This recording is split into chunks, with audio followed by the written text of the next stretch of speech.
Hello and welcome to the Swope Health Lunch and Learn series. We have our second speaker for this month, and I'm honored to have Bob Kendrick, who is the president and CEO of the Negro Leagues Baseball Museum. And Bob has been all over TV these last couple of weeks because he's just doing a lot in the community. And we recently saw Buck O'Neil was able to get into the Hall of Fame, and so that is a big win for the Negro Leagues. For our local hometown hero. So I want to welcome Bob Kendricks. Bob, thanks for joining us today. Oh, Devon, it is my pleasure. Hello, good afternoon to all of my friends, particularly over at Swope Health.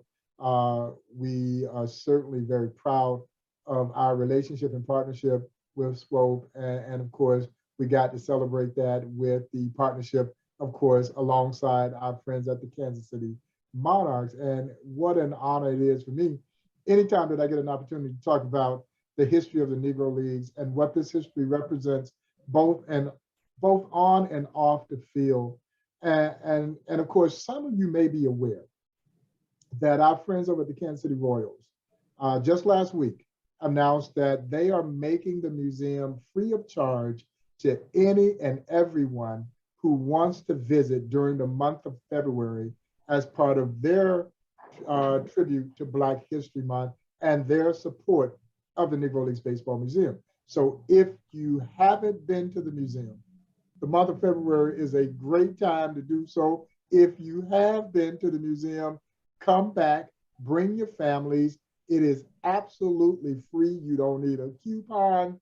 You don't need anything but a will and a desire to walk through those doors and experience. And let me say this, I'll preface this by saying, I'm biased. Experience what I believe to be the best baseball history museum anywhere in the world. And it's right here in our backyard at historic 18th and Vine. And I say that with no disrespect to my friends in Cooperstown, New York, where they have that hollow hall known as the National Baseball Hall of Fame, which is a wonderful edifice and a tribute to the game of baseball, if you like stuff. They've got stuff galore.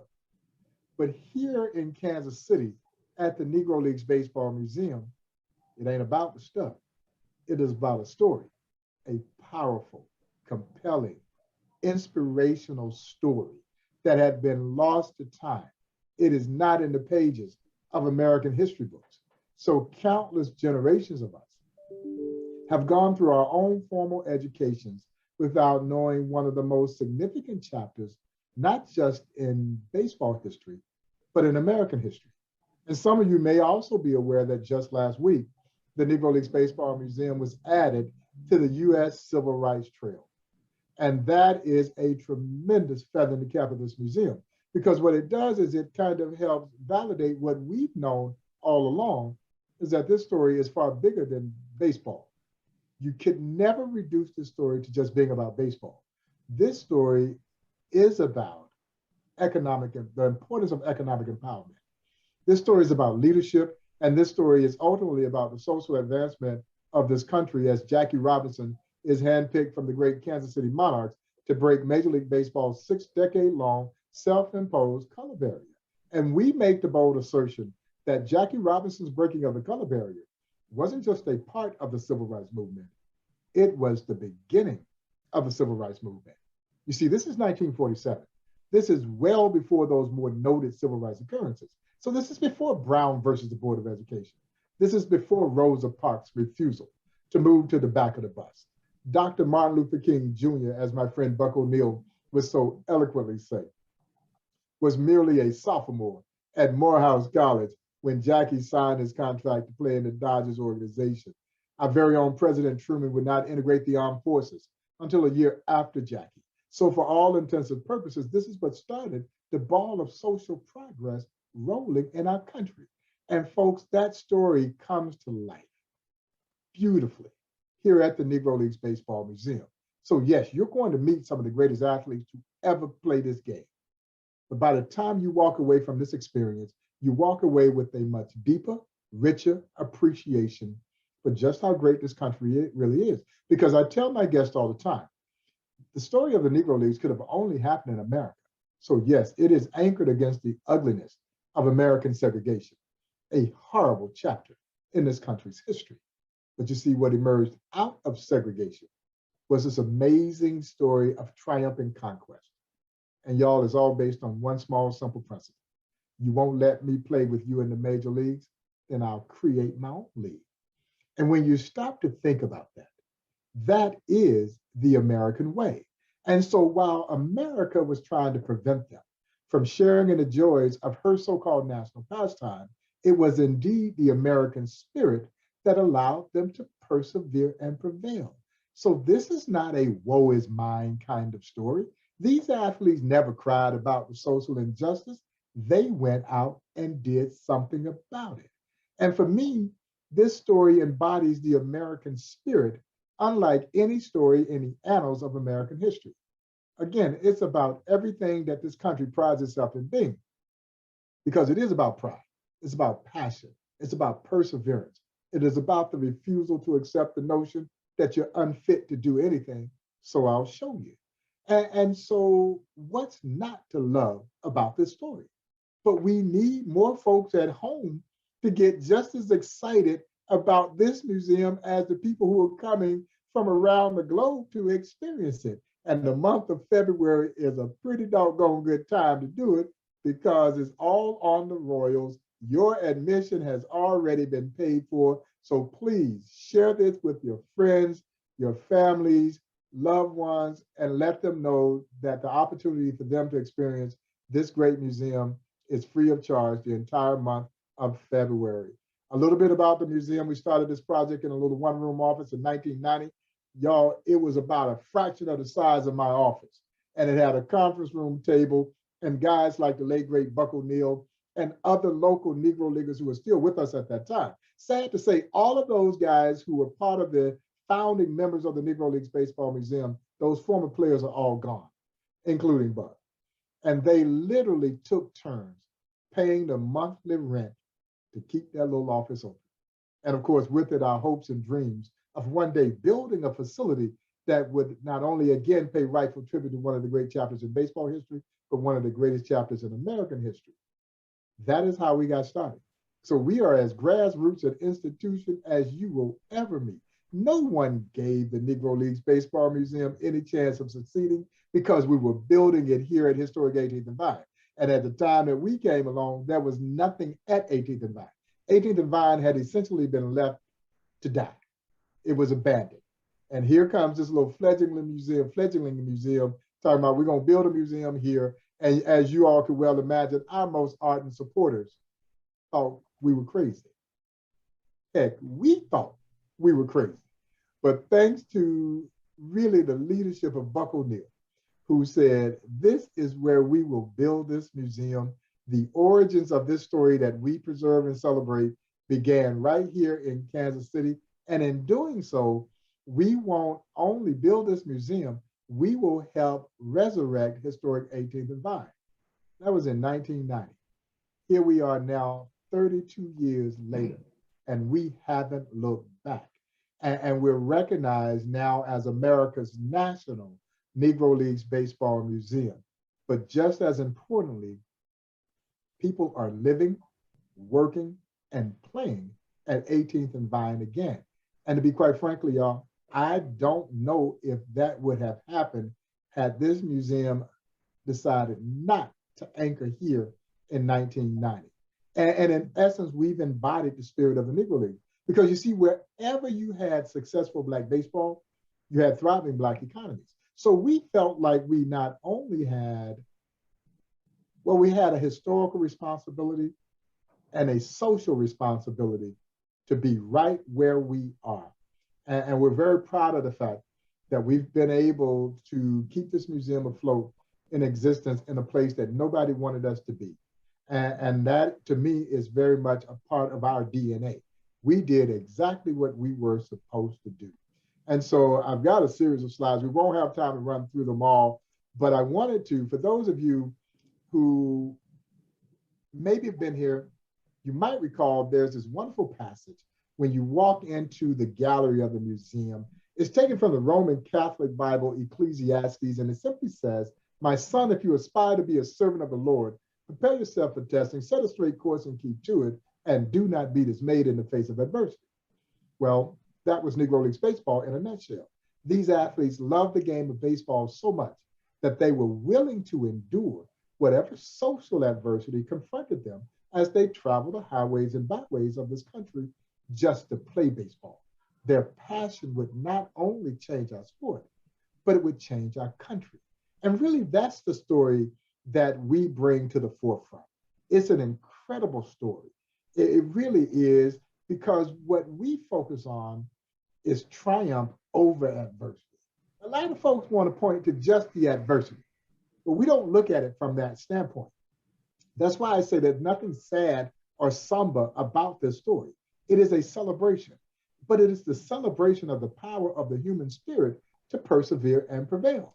And when we talk about persevering and prevail, I wanted to show this slide in particular because this is from February of 2020, almost a year from the day that we're now having this conversation.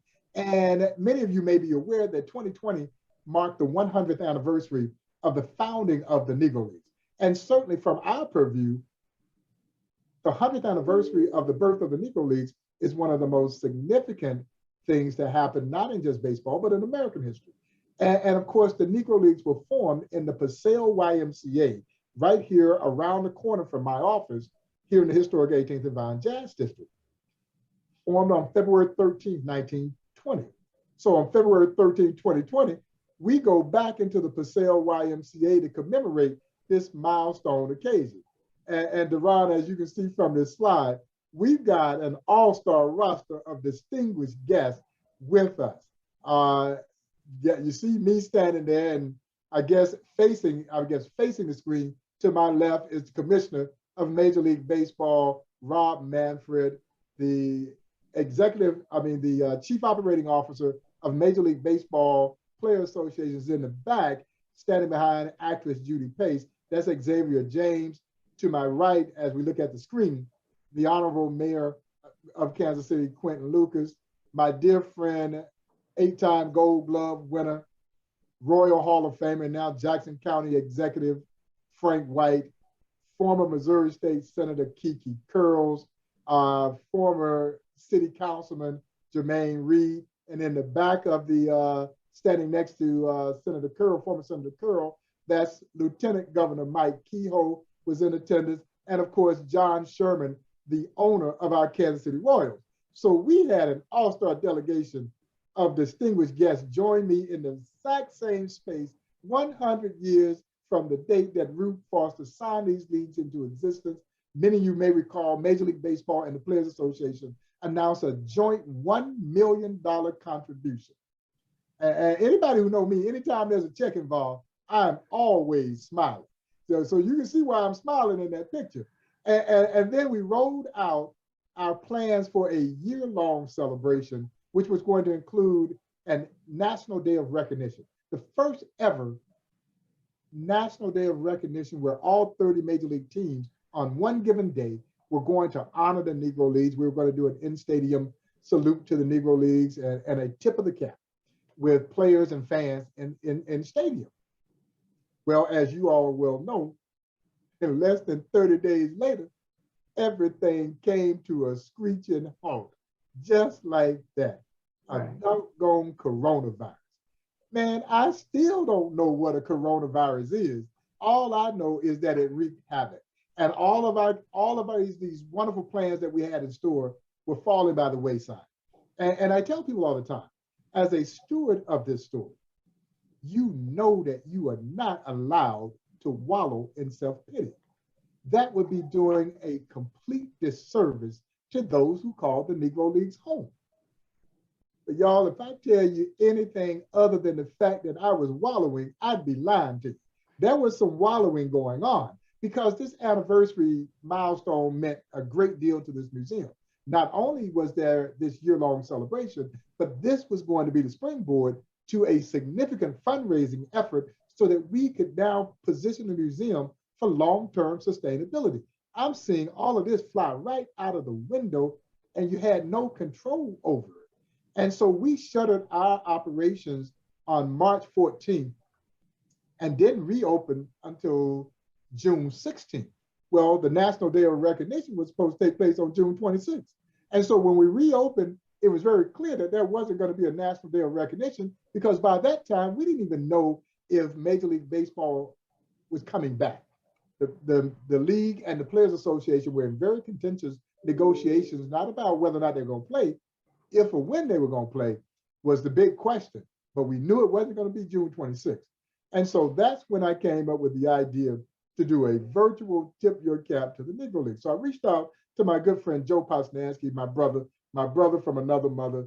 We're not blood brothers, but man, we are as thick as brothers. And every time I have a bad idea, y'all, I vet it with Joe. So I called Joe and said, Joe, I got this crazy idea to see if we can't do a virtual tip your cap to the Negro Leagues. I'm waiting for him to tell me, Bob, that's crazy. We don't have enough time to pull that off. This event is going to take place on June 26th. We don't have enough time to pull this off. He didn't say that. He thought it was a great idea. He reached out to his business partner, a tremendous communication strategist out of DC by the name of Dan McGinn. We vetted it with Dan. He thought it was a great idea. And the three of us went to work. And folks, on June 27th of 2020, we rolled out this campaign and we rolled it out with 4 US presidents tipping their cap to the Negro Leagues. President Obama, President George W. Bush, President Clinton, President Jimmy Carter, transcending athletes like Michael Jordan, Billie Jean King, Magic Johnson, entertainers like Stephen Colbert, Conan O'Brien. But when we literally went into outer space and got a tip of the cap from astronaut Chris Cassidy, who was aboard the International Space Station, I knew then that we had done something that was pretty doggone special. And this campaign went viral.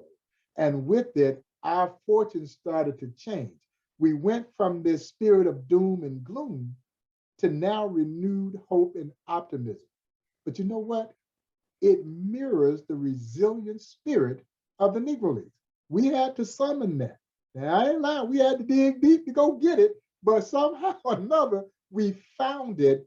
And all of a sudden, our fortunes started to change. And by the time we got through that fiscal year, which our fiscal year runs July 1st to June 30th, we'd had one of the best years in recent museum history. We've been able to maintain that tremendous momentum. You know, Duran talked about my friend Buck O'Neil going into the National Baseball Hall of Fame. And I'm gonna tell y'all, I'm not even a drinker. I'm not even a drinker at all. And I told my staff that if Buck got in, I was gonna drink a glass of champagne. None of them believed it, but there's the proof. And it was indeed champagne. There's not water in there. That's not Sprite. It was champagne. And let me tell you, it was the sweetest champagne I've ever tasted because Buck O'Neil deserved to be in the Hall of Fame. He had missed 15 years prior by one single vote. And as you probably know, he passed away later on that year in 2006. And that has remained with me since that time. And here we now had the opportunity to celebrate because in 2006, there were many tears, but they were tears of anguish. On December 5th of 2021, there were more tears, but they were tears of joy, tears of elation, because our guy had finally taken his rightful place in the National Baseball Hall of Fame. And we couldn't be more proud. And while we wish he was here to celebrate with us, Duran, you know, we want a high five, we want a hug, we want a chest bump with our guy. We won't get to do that, but it does not diminish the impact. And it doesn't diminish his accomplishments. And it certainly creates a tremendous opportunity for his museum to capitalize on this once in a lifetime opportunity. So we're already planning a KC to Cooperstown caravan, and we'll come back home and celebrate. Mark your calendars for November 12th of this year for the big Buck O'Neil Hall of Fame celebration. And we couldn't be more excited about this and some of the other things. There you see the US Mint commemorative coins that just went on sale in January. Guys, buy those coins, because if we sell all of those coins, and I know Congressman Cleaver is going to be your next speaker as part of this series, and he was so vitally important in helping us leverage the opportunity to get these coins. They're not easy to get. You've got to get 3/4 of Congress to sign off on it. And as you all well know, and Deron, you will know as well as anyone, it ain't a whole lot of bipartisanship going on in DC these days. And so to get 3/4 of Congress to sign off on this legislation, I ain't gonna say it was virtually impossible, but it damn near was. And thanks to the leadership of Congressman Cleaver, Republican Congressman Steve Stivers, Republican Senator Roy Blunt, Republican Senator Tim Kaine, they led this effort that now has the U.S. Mint create the first ever U.S. Mint commemorative coins honoring the Negro Leagues. And if we can sell through these coins, we can raise $6 million for this museum. So I hope you will consider going to the U.S. Mint website, buying these coins, giving them to your family, give them to your kids. These are keepsakes. You know, you make an investment in the museum, but this is something that will only grow in value over time. And so I'm going to pause my PowerPoint. I'm going to set it up so Deron and I can talk a little bit, whatever he wants to ask me. And if I don't know, I'll lie and act like I do. And so we'll move into a conversation. I know he wants to leave time for some of you to have questions, if you do have questions.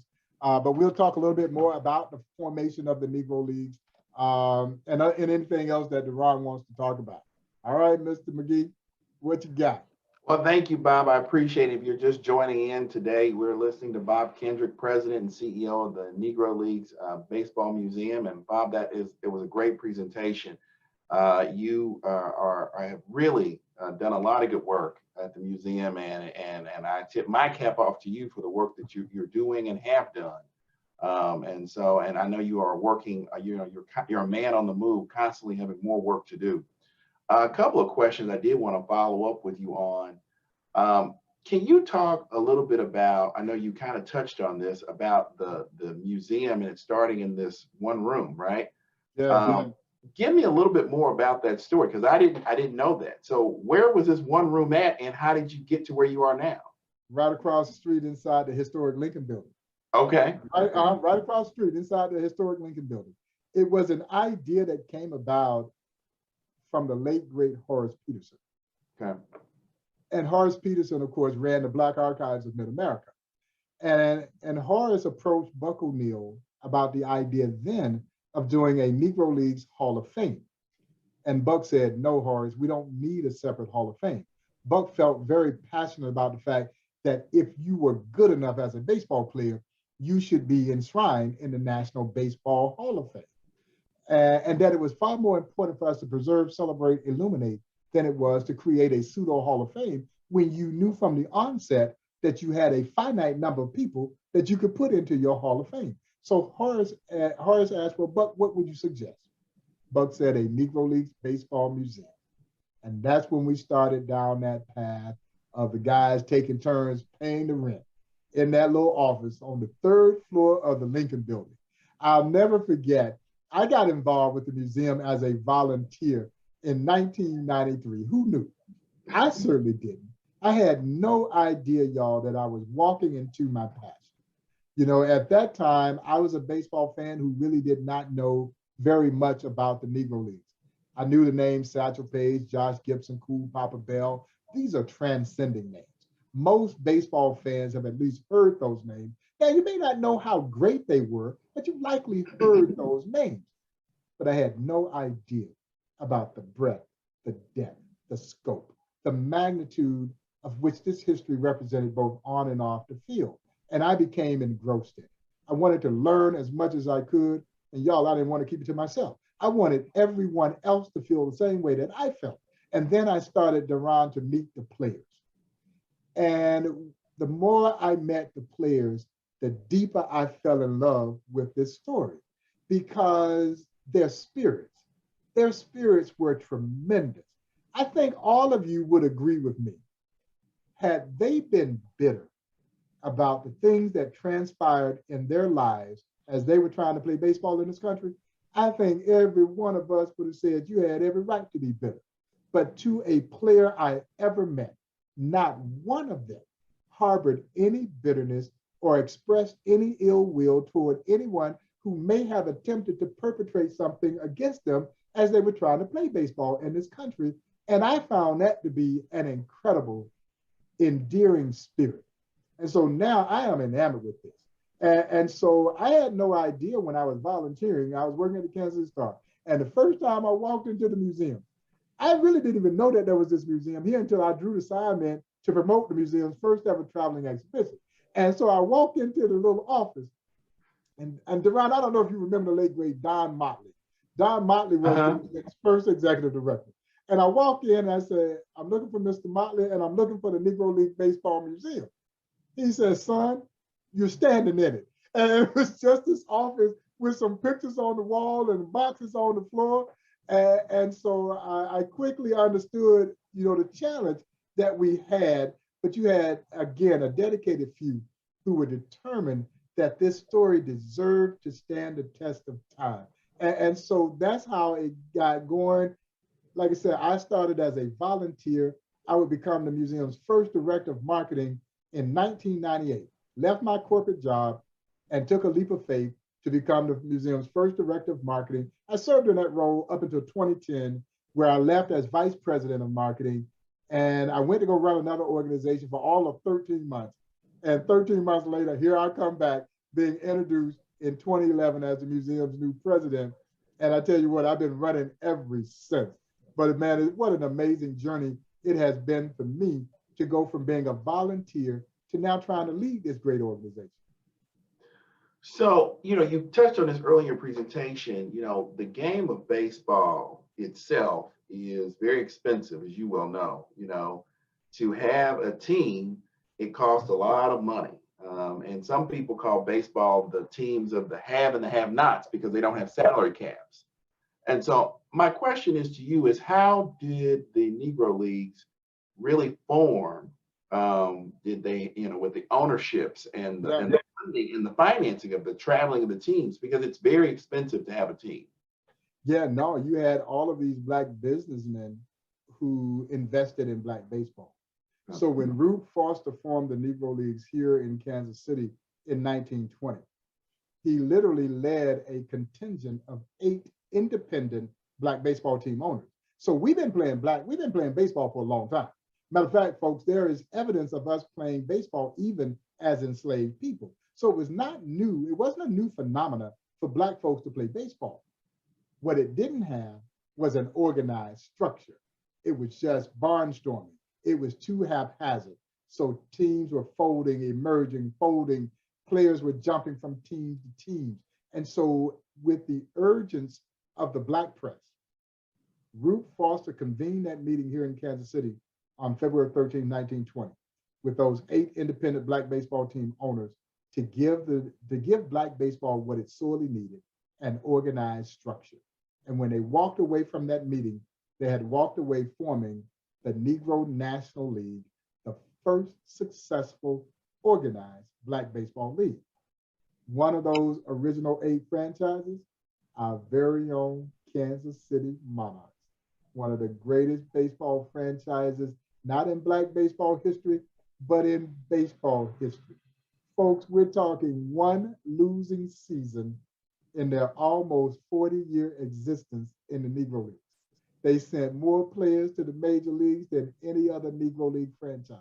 They were a model organization. There are those who will say that the Kansas City Monarchs were the New York Yankees of the Negro Leagues. There are others who will say that the New York Yankees were the Kansas City Monarchs of the major leagues. They were that good. And with no disrespect to my friends at the Kansas City Royals, who I love dearly, the Kansas City Monarchs are still the greatest baseball franchise our city has ever seen. So many people still have great recollection of having seen the Monarchs play. And Deron, opening day for the Kansas City Monarchs, there would be a marching band that would start right here at 18th and Vine. The stadium, as many of you may recall, was at 22nd and Brooklyn, right up the hill from Arthur Bryant. Marching band would start here at 18th and Vine, and behind them, 17,000 plus, standing room only to go see the great Kansas City Monarchs. And you were going to see a show. And so those Black businessmen are really the ones who financed Black baseball, because you're right. And I tell people all the time, the only thing that separates the Negro Leagues from the major leagues was funding. The major leagues had more money. They had more money. But from a talent standpoint, the Negro Leagues wouldn't take a back seat to any league. Yeah, and so the major leagues had their own stadiums. And there would later be several Negro League teams that would build their own stadium. But really, all the major league owners had their own stadiums or access to stadiums that they could have full control over. But you know what? That's one of the reasons why it took so long to integrate the game, because Negro Leagues were renting the stadiums from those major league teams. And the major league teams were making money off the Negro Leagues. Yeah. And so they were in no hurry to see integration, because now if you kill the Negro Leagues, you're going to take a source of revenue away from me. We were able to acquire a set of letters a few years ago, a letter, I should say, about a 4-page letter that was written by a guy named Larry Mcphail. Larry Mcphail was the managing partner of the New York Yankees. The letter was written in 1945. And Mcphail, there was a lot of pressure being put on baseball to examine his hiring practices, to open his door to allow Black and brown players in. Well, the Yankees were totally resistant against this. And so Mcphail writes a letter to Mayor LaGuardia, the same guy that the airport in New York is named for. And in this letter, he basically lines out why integration is a bad idea. And so he'd say something like, and actually he'd say something that really had validity to it, but he'd add some kind of absurd extra to it. So for instance, he'd say, well, if we sign Black players, we will put the Negro Leagues out of business. Absolutely right. But then in the next verse, he said, well, you know, they lack the faculties to play in our league. Now, I don't know when you had to become a Rhodes Scholar to play in the major leagues, but that was the perception, that we weren't smart enough to play in the major leagues. But then he finally gets to the real crux of the matter. Guys, in 1945, the New York Yankees netted over $100,000 off the Negro Leagues. Now, $100,000 is a lot of money today. $100,000 in 1945, that was a whole lot of money, and they didn't have to do much to get that money. All they had to do was sign on the dotted line. Needless to say, they were in no hurry for integration. I tell my guests all the time, anytime they say it ain't about the money, it's about the money. Always about the money.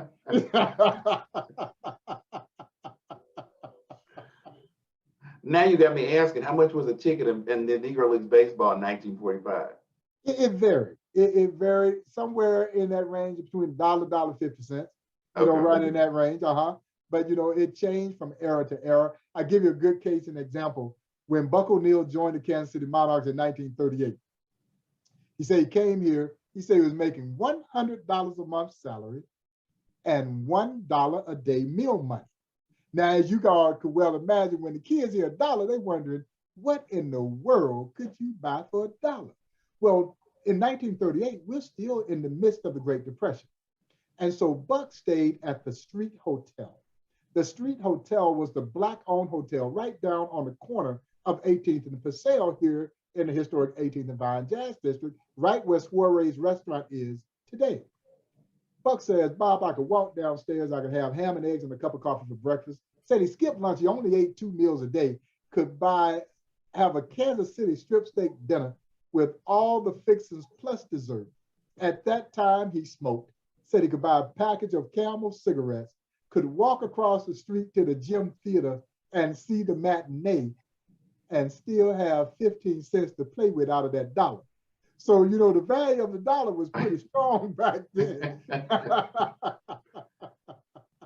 Well, and Bob, it's really funny that you mentioned this, because you talked about the New York Yankees being sued for hiring practices, and it triggered in my mind, and you said that was in 1945. That's 45. And it triggered in my mind, we're still having these same conversations today about hiring practices in the NFL. And so with the issue around Black coaches being hired. And so it's really interesting that, 60 years later, we're still talking about integration on the coaching and the professional side, not so much on the player side in the NFL and in the Major League Baseball itself. That is interesting. We're still having those same conversations. No, in terms of the office staff. Yeah, no, you're right. I again, you'll hear me mention Buck because Buck was one of my best friends. He was my mentor, my confidant. And some of you may be aware that Buck O'Neil broke the color barrier as the first Black coach in Major League Baseball history. But think about this.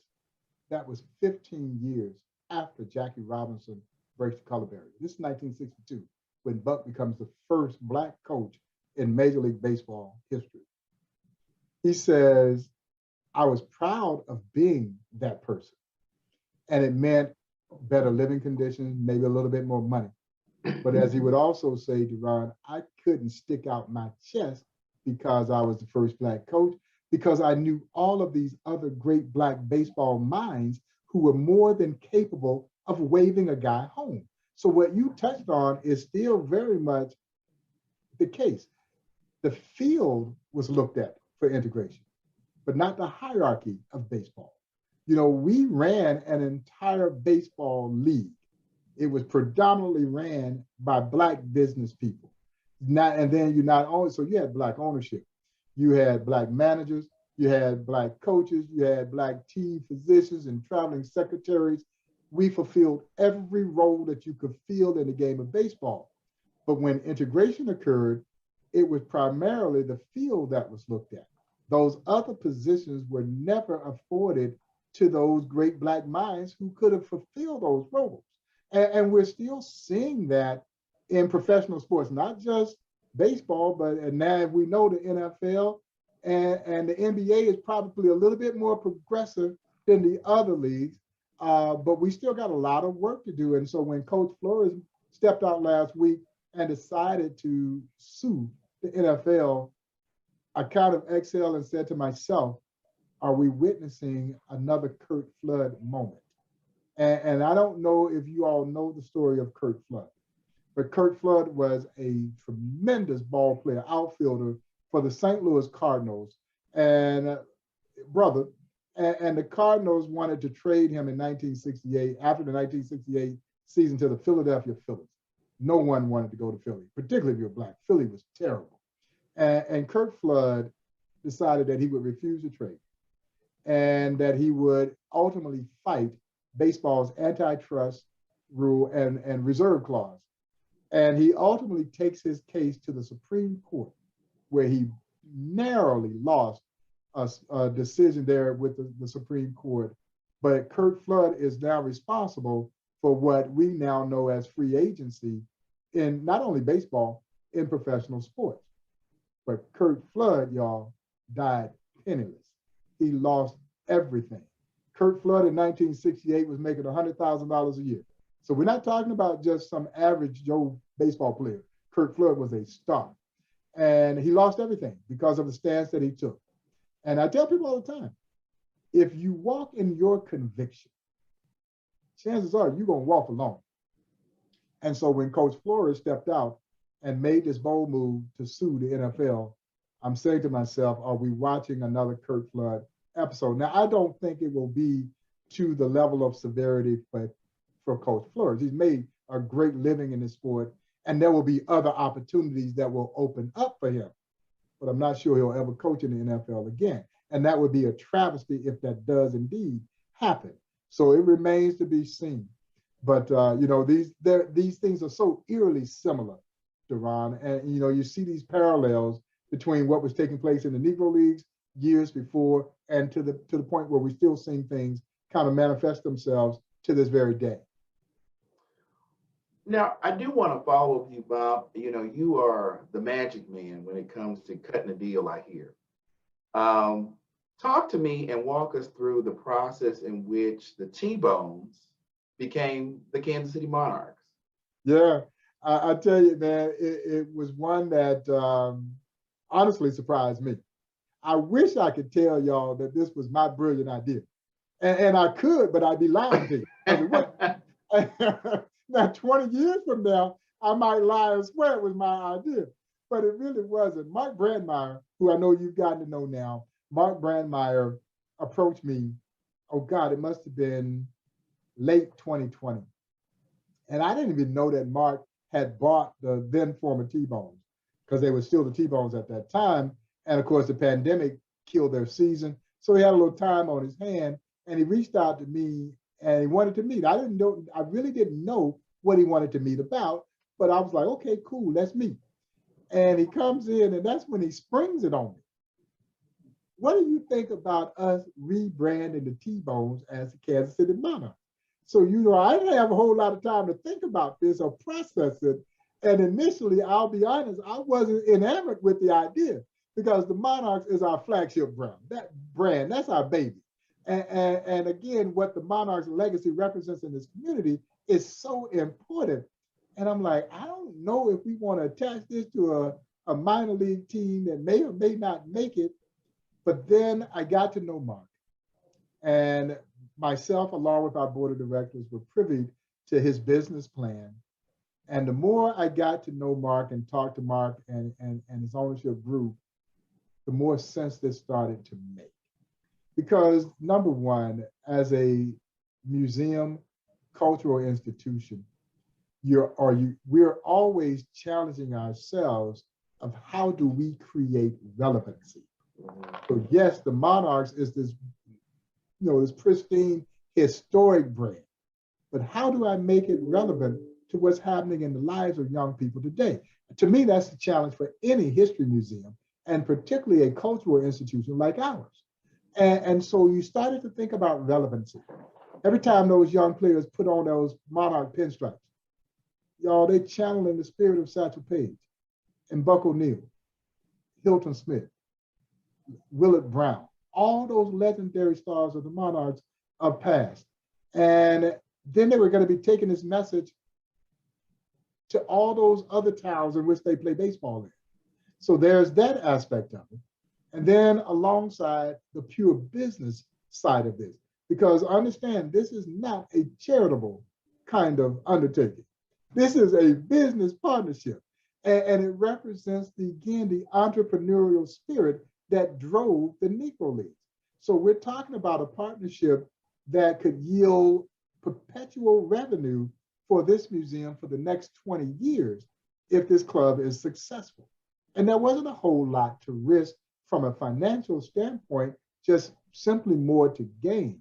And so when you put all of that together, it just made sense that we rebrand this team as the Kansas City Monarchs, or as we say, a reign was reborn. Now, the thing that I had told Mark and his team, I was like, look, if you're going to be the Kansas City Monarchs, you have to win. You've got to win. You can't go out there and lose and be the Monarchs. Oh, I'm taking the name back.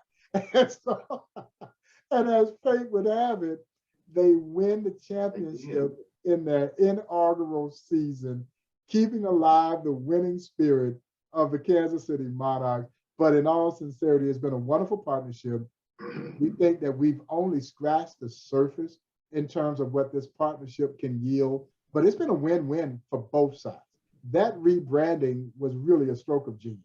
And to see so much Monarch gear walking around now.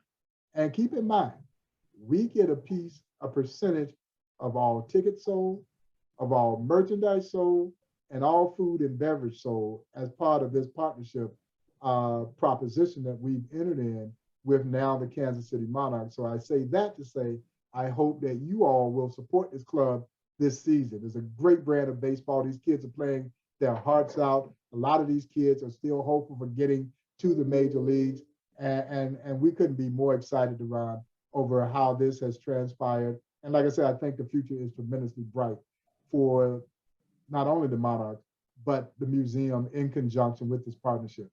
Well, it was a great business decision. It doesn't matter where you go. Dick's Sporting Goods, Rally House, there are Monarchs, Negro Leagues, Baseball Museum gear, and all of the major franchising stores now. And so I think that was a great move. And we are coming close to the hour, Bob, but I did want to follow up with you. As you all know, you already know, we are the health sponsor for the Kansas City Monarchs now. So that is a partnership that we're enjoying now. But I also wanted to ask from the chat, someone asked, who was the longest running franchise in the Negro League history? Kansas City Monarchs.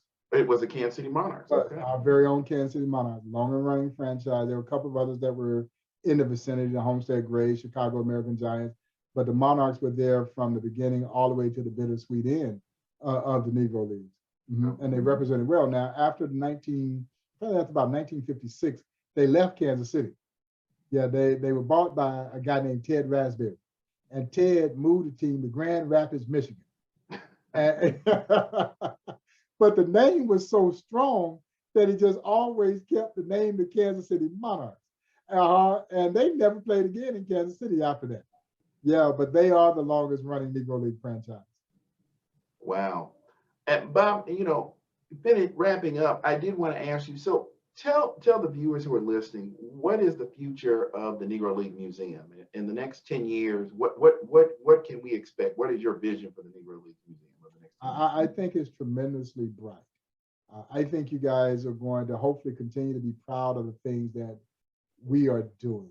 I was telling someone the other day, we've had a great year already, and it's just February the 10th. You mentioned all the media attention that we've been getting, and we think we just scratched the surface. We just announced this week a major partnership with the retailer Lids. And for those of you who've gone into Lids to buy caps and other things, they've got stores, I think over 500 plus stores across the US, and a new Negro Leagues line that is coming out exclusive to Lids at the end of the month on February 28th. We think this thing is going to be huge for the museum. But as we look toward the future, the next big thing for us is to complete the Buck O'Neill Education and Research Center. And of course, that is going to be built at the site of the Purcell YMCA. So essentially, guys, we are basically going back in to save that historic landmark and create an education and research center in memory of the late, great Buck O'Neill. And in essence, go full circle right back to the very building that gave birth to the story that we're now charged with preserving. But we have to grow. We're in growth mode now. And we've run out of space here at the museum that 18th and Vine. So we bought, well, actually the building was donated by the late, great philanthropist Landon Rowland to the Negro Leagues Baseball Museum. And thanks to the diligence and tireless work of my friend, the barbecue baron, Ollie Gates, who has been so committed to this project so that his friend will be remembered for how important education was to Buck O'Neill. We're now going back in. We had done some tremendous work in the building. Some of you may recall that someone went in and very heinously tried to destroy the project, cut a mainline water pipe, flooded it, caused well over $500,000 in damages, knocked the wind completely out of my sails. I ain't lying.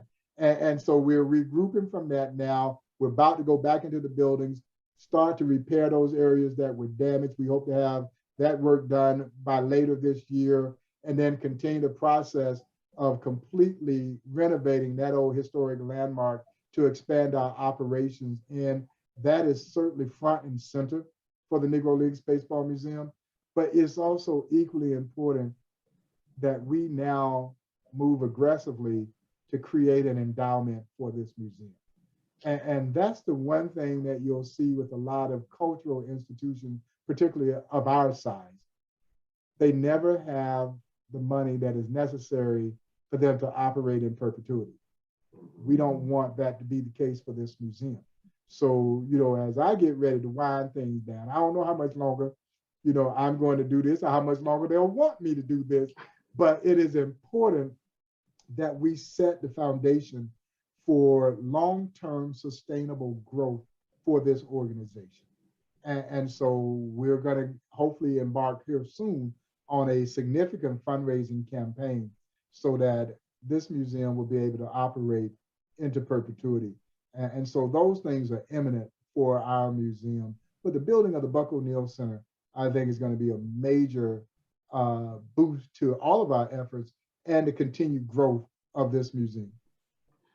Well, Bob, I want to thank you for being with us in this hour here as our second speaker for the Swope Health Black History Lunch and Learn series. And it's also important to note to our viewers that Bob is so modest, he failed to mention that he has a new Sirius XM radio show called Black Diamonds. So I encourage you all to listen to that, Black Diamonds on Sirius XM radio.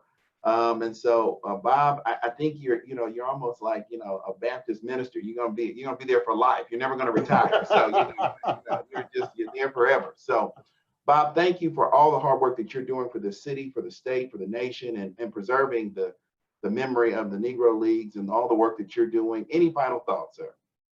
No, I just appreciate the opportunity to be here with an institution, because Swope is an institution in our community.